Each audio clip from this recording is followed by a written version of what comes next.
The night settles in slowly, the way it always does when nothing is being rushed. The air cools, the edges of the room soften, and the small noises of the day begin to disappear one by one.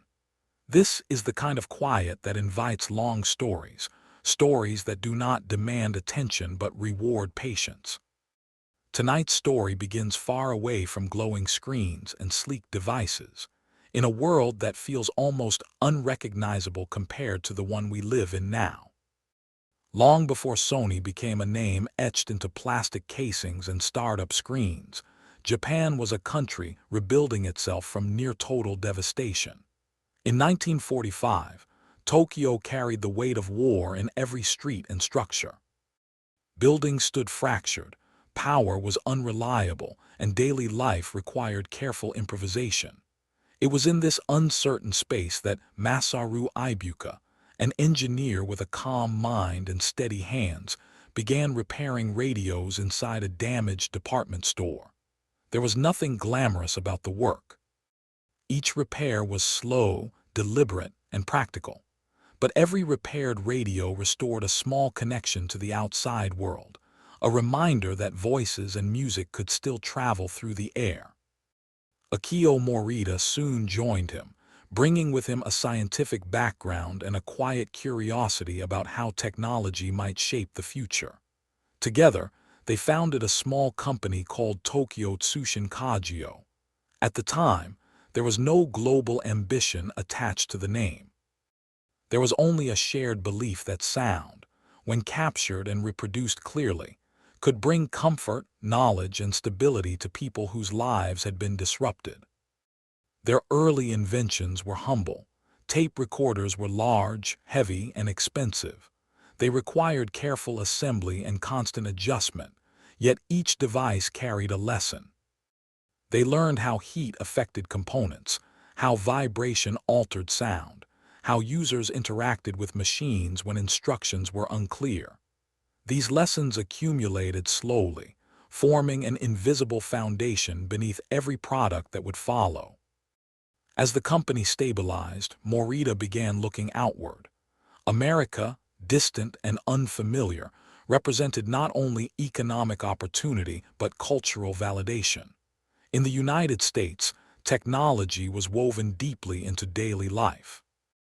Radios, televisions, and household electronics were not luxuries, they were companions. Morita traveled, observed, and listened. He noticed how Americans valued simplicity, how they responded to brands that felt confident but approachable, how names mattered just as much as performance. When the company adopted the name Sony, it was a quiet but deliberate transformation. The word was short, modern, and easy to pronounce. It did not anchor itself to a single language or country. It floated, and that was intentional. Sony was not meant to sound foreign. It was meant to sound familiar everywhere. By the late 1950s and early 1960s, Sony's transistor radios began appearing in American stores. They were smaller than competitors, lighter, and surprisingly reliable. Teenagers carried them to beaches and parks. Families placed them on kitchen counters. Music slipped into daily routines almost unnoticed. Sony was learning something essential. Success in hardware did not come from overpowering users, but from fitting seamlessly into their lives. Televisions followed.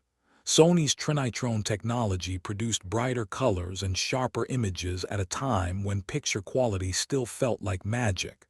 American households noticed. Sony televisions earned a reputation not for flash but for trust. When you bought one, you expected it to last. That expectation became a quiet contract between company and consumer. Then came the Walkman, and with it, a fundamental shift in how technology interacted with the human body. Music was no longer anchored to rooms or furniture. It moved with people. It accompanied morning commutes, late-night walks, and long bus rides. It filled spaces that were previously silent. The Walkman did not ask for attention. It offered presence. And in doing so, it changed behavior in ways that felt natural rather than disruptive. Sony's hardware success in America during these decades was not built on aggression. It was built on patience. Each product refined the last. Each generation learned from mistakes that were rarely advertised. Sony engineers listened closely to failure, adjusting quietly rather than reacting publicly. This approach built a kind of loyalty that did not require constant reminders. As the years passed, Sony expanded into more categories. Audio systems grew more complex. Video formats evolved. Compact discs replaced tapes. Cameras became smaller and more precise. For a time, it seemed natural to assume that Sony would always be a dominant physical presence in American electronics stores. Shelves filled with black and silver devices bearing the same understated logo. But beneath the surface, the nature of hardware was changing. Manufacturing costs rose. Competition intensified. What once required specialized engineering knowledge could now be replicated quickly by rivals. Flat-panel televisions demanded massive investments in factories and supply chains. Retailers pushed for lower prices. Consumers expected faster upgrades. Hardware, once a source of pride and margin, began to feel heavy in a different way. Sony did not collapse under this pressure. It adapted, slowly, deliberately, without announcements that would alarm the public. Decisions were made not on nostalgia but on sustainability. Some product lines were trimmed, others were repositioned. The company began asking not whether it could build something, but whether building it made sense long-term. This transition did not happen overnight. It unfolded quietly, the way many strategic shifts do. To casual observers in America, it seemed as though Sony was simply fading from view. Fewer laptops appeared. Fewer phones were advertised. Entire aisles once dominated by Sony branding now featured competitors instead. But Sony had not vanished. It had moved inward. As consumer hardware margins tightened, Sony leaned into areas where ownership mattered more than visibility. Music became one of those areas. Sony Music expanded its catalog, acquiring publishing rights that generated revenue regardless of format. Vinyl, CD, digital download, streaming, each new distribution method still funneled value back to the same source. Sony earned money not by controlling how music was played, but by owning what was played. Film and television followed a similar path. Sony Pictures produced content that traveled across platforms Sony did not own. The screen no longer mattered. The story did. Licensing deals ensured steady income without the burden of manufacturing displays or players. Sony learned to profit from creativity rather than casing. Then there was gaming.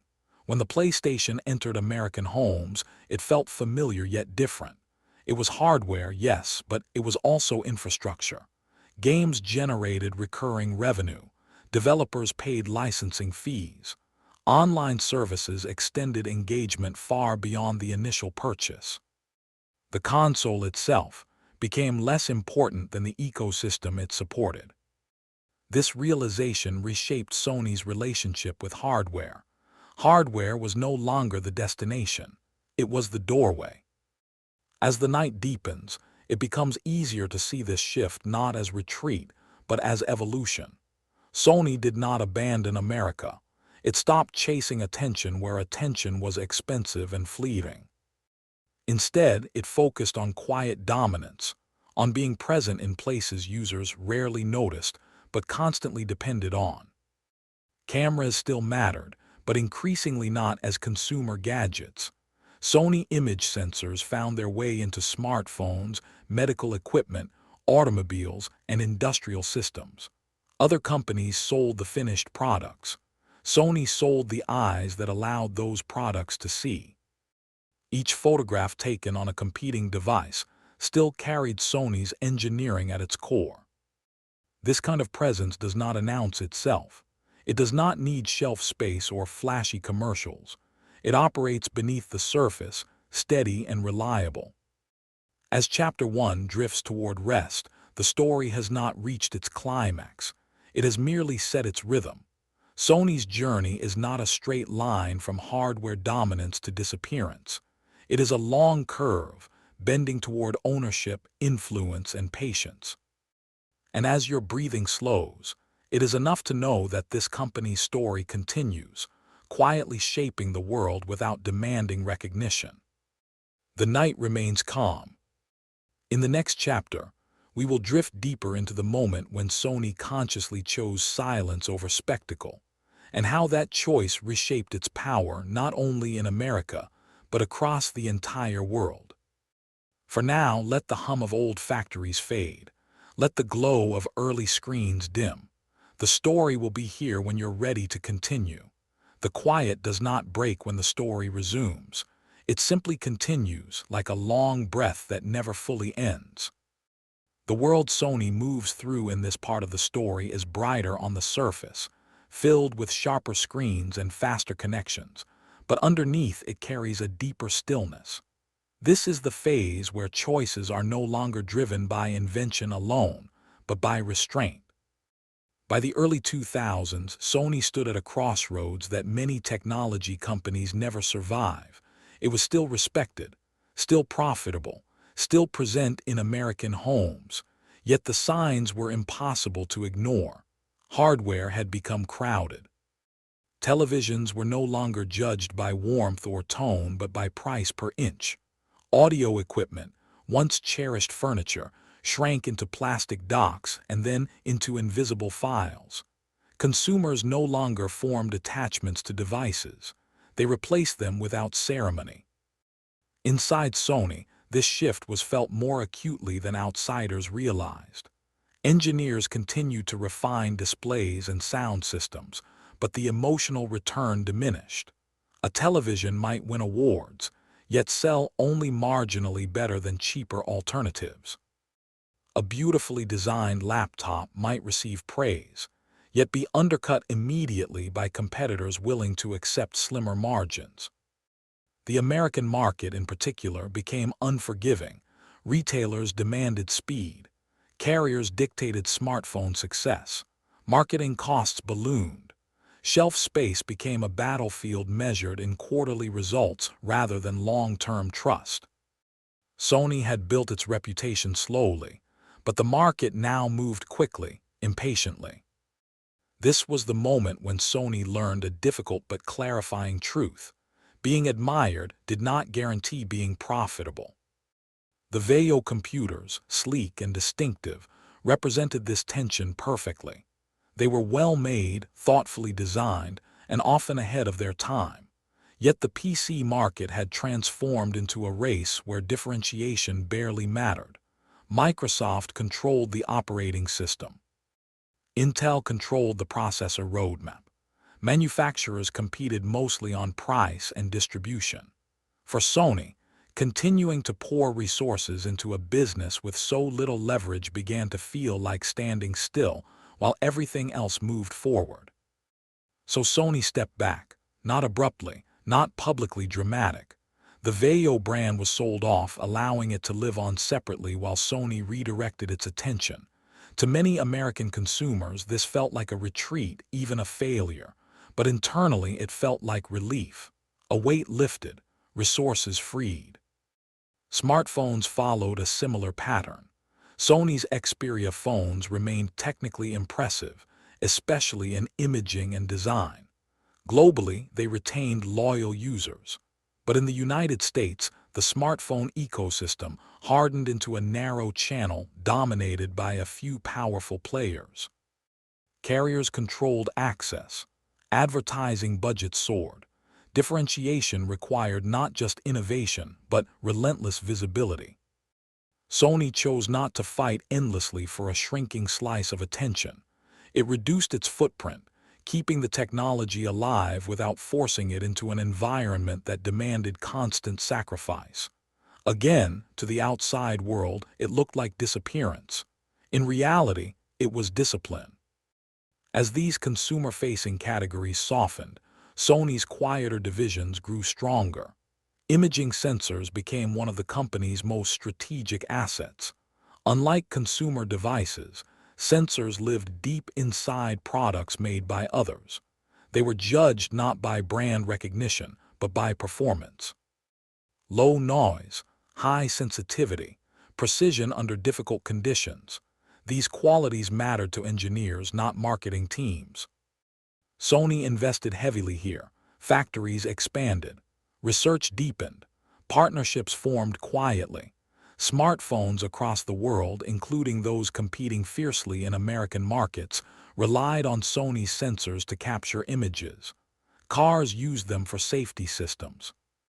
Medical devices used them for diagnostics. Sony earned revenue not from being seen, but from being essential. This shift altered Sony's relationship with America in a subtle way. Instead of selling more objects to consumers, Sony embedded itself in the infrastructure of modern life. It was no longer the brand on the box. It was the reason the box worked. Music and film continued their steady expansion. Sony Music's catalog grew into one of the most valuable collections of recorded sound on the planet. Songs written decades earlier generated revenue every time they streamed, played on the radio, or appeared in a commercial. Format changes no longer threatened the business. Each new platform simply became another path back to ownership. Sony Pictures followed the same logic. Movies and television shows traveled freely across devices and services. Streaming platforms paid licensing fees. Networks paid for syndication. International markets added additional layers of revenue. The company learned to profit from distribution without controlling it. And then there was PlayStation, still quietly anchoring Sony's presence in American households. Each generation refined the balance between hardware and ecosystem. Consoles became gateways rather than endpoints. Digital storefronts expanded. Subscriptions stabilized revenue. Exclusive titles reinforced loyalty. Gaming proved that hardware could still thrive when paired with recurring value. Sony's strategy had not abandoned hardware. It had redefined its purpose. As the company grew more selective, its global posture shifted. In Japan, Sony maintained a stronger consumer electronics presence, aligned with domestic expectations. In Europe, professional broadcast equipment and cinema cameras found steady demand. In America, Sony focused on what scaled cleanly: gaming, content, components, and professional tools. This was not fragmentation, it was localization. By letting go of the need to be everything everywhere, Sony reduced friction. Each region became an expression of strategic fit rather than historical habit. America did not need more Sony gadgets. It needed Sony where Sony excelled. As Chapter 3 drifts toward rest, the pattern becomes clear. Sony did not lose interest in hardware. It lost interest in hardware that demanded constant noise to survive. What remained was quieter, deeper, and far more resilient. When the story resumes again, it will move into the present era, where Sony's influence feels almost invisible yet more expansive than ever. A time when ownership, not display, defines power. A time when silence itself becomes a strategy. The night remains still. The glow dims further. And the story continues, waiting patiently for the next breath. The story moves forward without interruption, the way time itself does when no one is watching closely. There is no sharp transition, no announcement that something has changed. Instead, the shift happens gradually, like a city skyline altering over decades, until one day you realize the familiar shapes are no longer there. By the late 2000s and into the 2010s, Sony had entered what could best be described as its quiet consolidation era. The company was no longer defined by how many products it placed in American shopping carts. It was defined by how many systems, platforms, and creative pipelines quietly relied on its presence. This was not the kind of dominance that demanded billboards. It was the kind that showed up on balance sheets and long-term forecasts. In American homes, Sony still existed, but often in ways that felt indirect. A PlayStation sat beneath the television, humming softly, its fan barely audible in the background. A movie streamed on a platform that did not bear Sony's name, yet the studio credit rolled by at the end. A song played through wireless earbuds designed by another company, yet the publishing rights traced back to Sony's vast catalog. Even the phone used to select that song likely relied on a Sony image sensor to capture the photos stored inside it. This kind of presence does not announce itself. It requires patience to notice. Internally, Sony had become a company that thought in layers rather than products. Hardware was no longer treated as a finished object but as one layer in a broader system. Content was another, components another, services another. Each layer supported the others, sometimes visibly, sometimes not. When one layer faced volatility, the others provided balance. The American market, so often obsessed with immediacy, was not always well suited to this kind of thinking. Quarterly earnings dominated narratives. Product launches became spectacles. Sony chose, again and again, not to compete in arenas where success required constant shouting. Instead, it invested in areas where excellence could speak quietly over time. Cameras offer a clear example. Sony's consumer cameras remained respected, especially among enthusiasts and professionals, but the real growth occurred behind the scenes. Sony's cinema cameras became staples on film sets and television productions worldwide. Directors of photography trusted them not because of brand loyalty, but because they delivered consistent, controllable results under demanding conditions. When a camera becomes part of the creative process rather than a limitation, it disappears. Sony understood this deeply. The same philosophy guided its work in broadcast equipment. Newsrooms, studios, and live event producers relied on Sony hardware to function reliably under pressure. These were not impulse purchases. They were long-term investments, and once installed, they tended to stay. Stability mattered more than novelty. Meanwhile, PlayStation evolved into something that blurred the line between hardware and service. The console itself grew more powerful, but power was no longer the headline. The ecosystem mattered more. Digital libraries followed users across generations. Subscriptions smoothed revenue curves. Online communities extended engagement long after launch windows closed. Sony did not need to reinvent gaming each cycle. It needed to sustain trust. This trust extended to developers as well. Sony's platform policies, while sometimes conservative, provided predictability. Studios could plan. Investments could be justified. In a volatile industry, predictability became a competitive advantage. American players felt this stability without naming it. They simply returned to PlayStation because it felt familiar, dependable, and complete.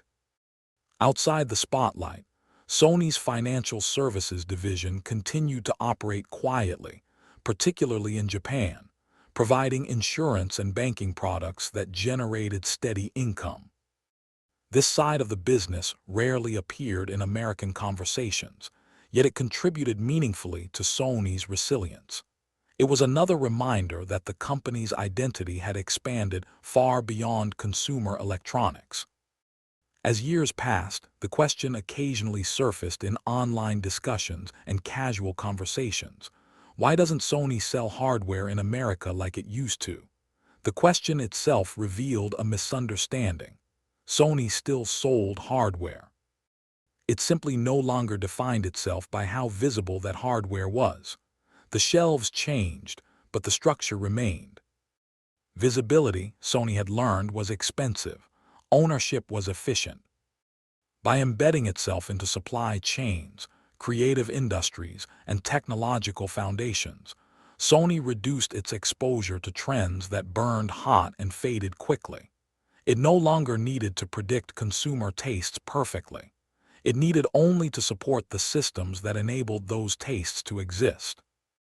This approach did not make Sony exciting in the way it once was to casual shoppers. It made Sony durable. As the present era settles in, Sony's role feels almost architectural. It provides beams and supports rather than decoration. When everything works, no one notices. When something fails, its absence is immediately felt. That is the mark of true infrastructure. Now, as the night deepens further, the story grows quieter still. The frantic pace of product launches fades into the background. What remains is the steady rhythm of a company that has learned to move at its own speed, unconcerned with applause. In the next continuation, the story will drift even closer to today, exploring how Sony navigates a world of streaming, artificial intelligence, and global uncertainty, without abandoning the calm discipline it spent decades cultivating. For now, let the hum of servers replace the buzz of factories. Let the glow of screens soften into ambient light. The story rests, not because it has ended, but because it knows it will continue. The story slows even further as it turns its full attention to the one place where Sony never truly stepped back, the one place where hardware, software, and identity fused into something lasting. PlayStation was never just a product line. It was a philosophical turning point, a quiet declaration that Sony understood the future not as a collection of devices, but as a living system. When Sony first entered gaming in the early 1990s, it was not supposed to happen this way. The original idea was modest and almost accidental. Sony had been working with Nintendo on a CD-based add-on for the Super Nintendo, a project meant to extend the life of cartridges by introducing optical media. When that partnership collapsed publicly and abruptly, Sony was left standing alone, holding technology that no longer had a home. Many companies would have walked away. Sony did not. Inside the company, a small group believed gaming was not a distraction from Sony's identity, but a natural extension of it. Games were sound, image, interaction, and emotion combined. They were storytelling systems. They were hardware and content in constant dialogue. For a company already rooted in music, film, and electronics, gaming was not foreign. It was inevitable. The first PlayStation launched in 1994 in Japan and shortly after in the United States. It did not win by brute force. It won by being approachable. CDs were cheaper to manufacture than cartridges. Developers gained more freedom. Games became larger, richer, more experimental. Sony treated developers not as suppliers but as partners, giving them tools and latitude competitors hesitated to offer. American players noticed. The console felt adult, modern, unconcerned with toy aisles. The games explored themes beyond mascots and high scores. Sports titles grew realistic. Role-playing games found new audiences. Music and visuals blended in ways that felt cinematic. PlayStation quickly became not just a gaming platform, but a cultural signal. What mattered most, though, was something invisible at first. Sony had learned how to make hardware serve software rather than compete with it. The console existed to attract developers. Developers attracted players. Players bought games. Games generated royalties. The loop sustained itself. When the PlayStation 2 arrived in 2000, Sony refined this model rather than disrupting it. The PS2 doubled as a DVD player at a moment when DVDs were still expensive. For many American households, the PlayStation 2 was their first DVD device. Sony did not advertise this aggressively. It simply allowed the feature to exist, quietly increasing the console's value without complicating its message. The PS2 became the best-selling console in history not because it chased trends, but because it stayed steady while the world shifted around it. Its lifespan stretched across generations of players. Developers trusted it. Consumers relied on it. Sony understood something crucial here. Stability could be more powerful than novelty. The PlayStation 3 era tested that understanding.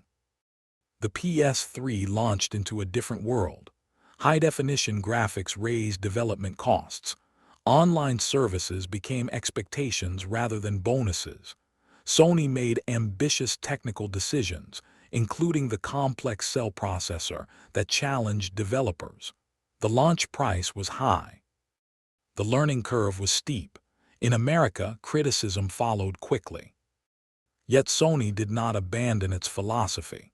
Instead of chasing short-term approval, it absorbed the impact, adjusted its tools, and invested heavily in first-party studios. Over time, the PS3 evolved into a robust platform, supported by exclusive titles that emphasized storytelling, artistry, and depth. Sony learned again that patience mattered more than immediate dominance. By the time the PlayStation 4 arrived, Sony had internalized every lesson. The PS4 was developer-friendly, consumer-focused, and strategically restrained. It did not attempt to be everything. It focused on being reliable, powerful, and welcoming. American players responded strongly. The console became the center of Sony's consumer identity in the United States. But what truly distinguished PlayStation during this era was not the box itself. It was the ecosystem forming around it. Digital distribution reduced reliance on physical retail. Online services created recurring revenue. Social features kept players engaged beyond individual titles. Sony's acquisitions of studios were deliberate, emphasizing creative autonomy rather than forced synergy. Each exclusive game became more than a product. It became a reason to remain within the PlayStation world.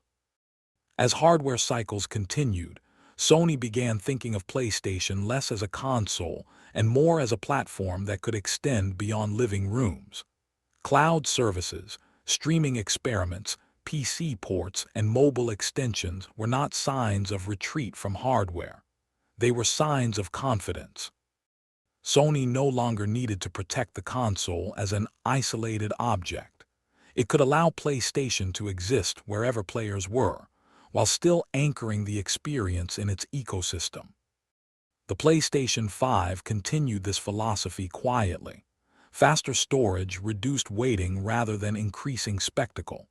The controller emphasized sensation over gimmick. Backward compatibility respected history. Sony understood that trust was cumulative.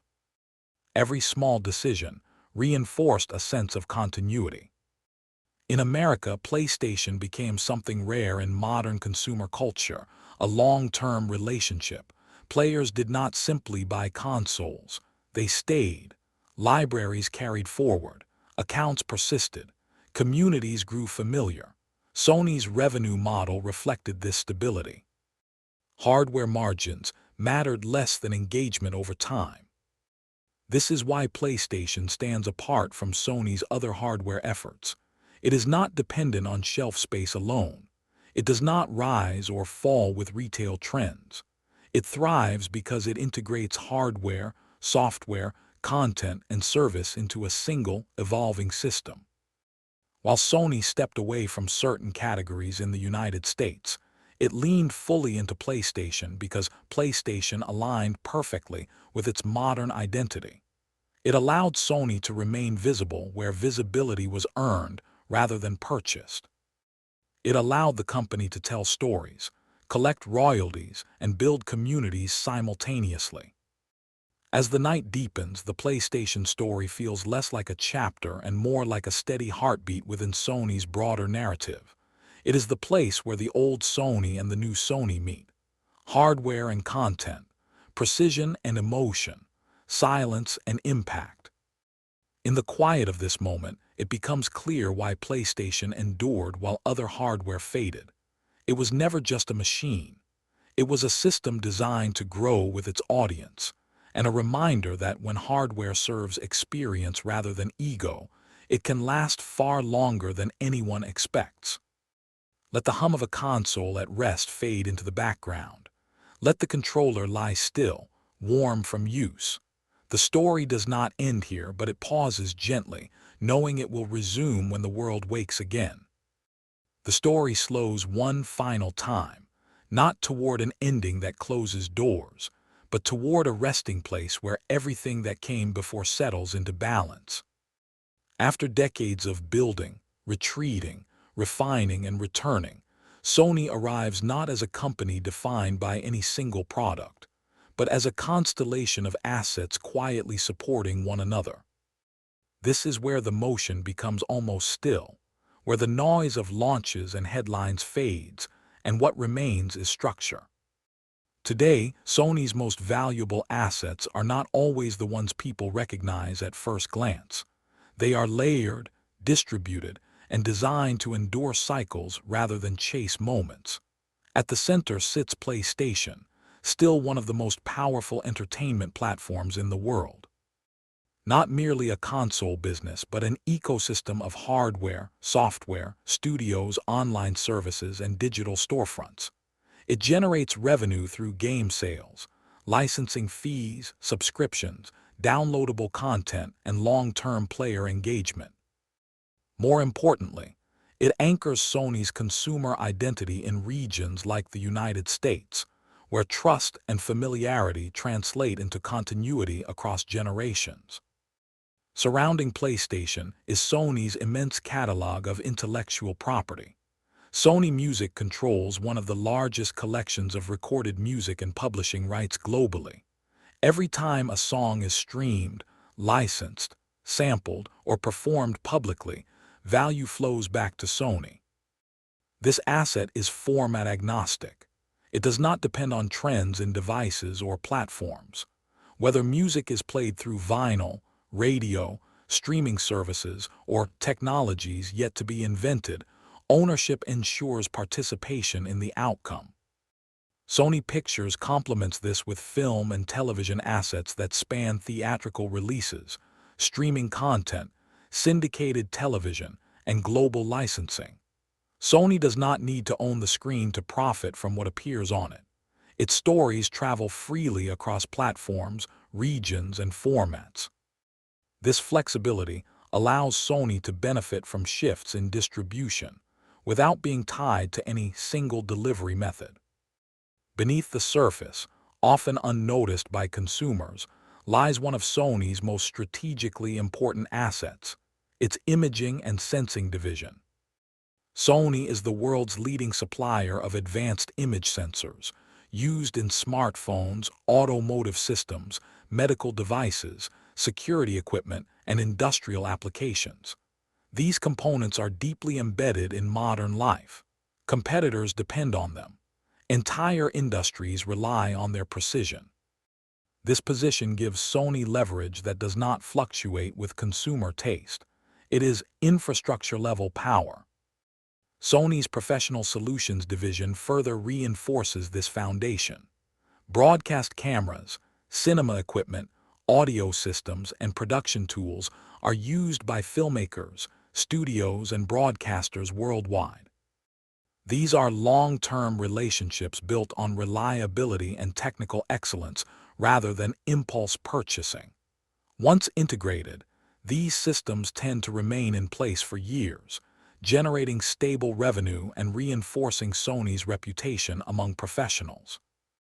In Japan, Sony's financial services arm provides insurance and banking products that generate consistent income independent of entertainment cycles. While less visible internationally, this division adds resilience, smoothing fluctuations that might otherwise impact the company during industry downturns. Together, these assets form a company that no longer needs to prove itself through volume alone. Sony does not compete to fill every shelf or dominate every category. It competes by owning the systems others rely on, the content others distribute, and the platforms others build upon. Its power is distributed rather than concentrated, quiet rather than loud. This is why Sony's presence in America feels different today. It is not absent, it is simply less performative. The company appears where it makes sense, In gaming ecosystems, professional tools, creative content, and the unseen components inside everyday devices. It no longer measures success by how many logos are visible, but by how deeply it is embedded. As the night reaches its calmest point, this perspective offers a kind of peace. Sony's journey shows that maturity in technology does not mean retreat. It means knowing when to step back, when to remain, and when to let influence speak without announcement. The factories hum quietly. The servers process streams of sound and image. The sensors capture light without asking to be seen. And somewhere in living rooms, studios, cars, and pockets around the world, Sony's work continues, steady and unhurried, woven into the background of modern life. Now let the story rest. Let the glow dim fully. There is nothing left to prove tonight.